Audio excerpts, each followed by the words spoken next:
2024 সালে আজকে যে মাধ্যমিক পরীক্ষা হয়েছে সেই মাধ্যমিক পরীক্ষার বাংলা প্রশ্নপত্র তোমরা দেখে নাও। আমি এই ভিডিওতে এমসিকিউ প্রশ্নের উত্তরগুলো করে দিয়েছি। বাকি প্রশ্নের উত্তরগুলো রাত্রে চ্যানেলে পোস্ট করা হবে।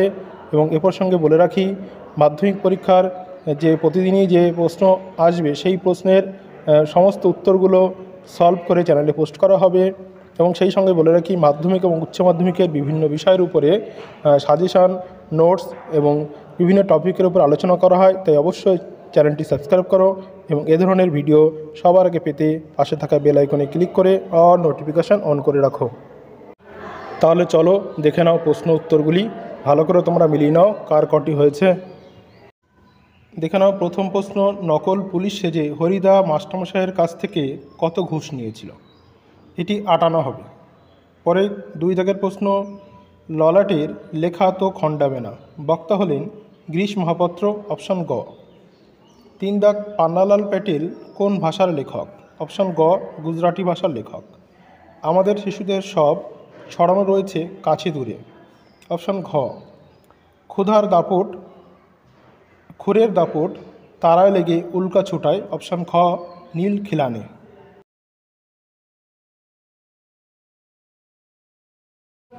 পরের প্রশ্নে যাওয়ার আগে বলে রাখি, যদি এই চ্যানেলে নতুন হয়ে থাকো তাহলে অবশ্যই চ্যানেলটি সাবস্ক্রাইব করো এবং পাশে থাকা বেল আইকনে ক্লিক করে অল নোটিফিকেশান অন করে রাখো। পরের প্রশ্ন দেখে নাও, যথা বিহান্নালরূপী কিরীটি, এখানে কিরীটি হলেন অপশন গ, অর্জুন।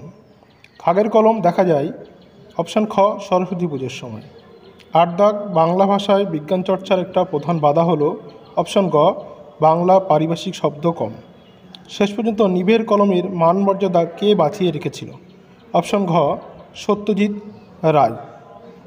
দেখে নাও এর পরের গুরুত্বপূর্ণ প্রশ্ন, 10 দাগের প্রশ্ন, নৈপুত্র পিতার চরণে নিম্নরেখা পদটি হল, অপশন গ, সম্বন্ধ পদ হবে। 11 দাগের প্রশ্ন, সূর্য উঠলে পদ্ম ফোটে, এখানে সূর্য হলো নিরপেক্ষ কর্তার উদাহরণ। 12 দাগের প্রশ্ন, সাপ মুক্ত সমস্ত পদটি সমাসের নাম, এখানে অপশান খ হবে, অপাদান তৎপুরুষ সম, অর্থাৎ সাপ থেকে মুক্ত বা সাপ হইতে মুক্ত। পরের প্রশ্ন, শিশুর শরীর কুসুমের মতো কোমল, এখানে কোমল হলো উপমান, অর্থাৎ কিসের মতো? কোমলের মতো।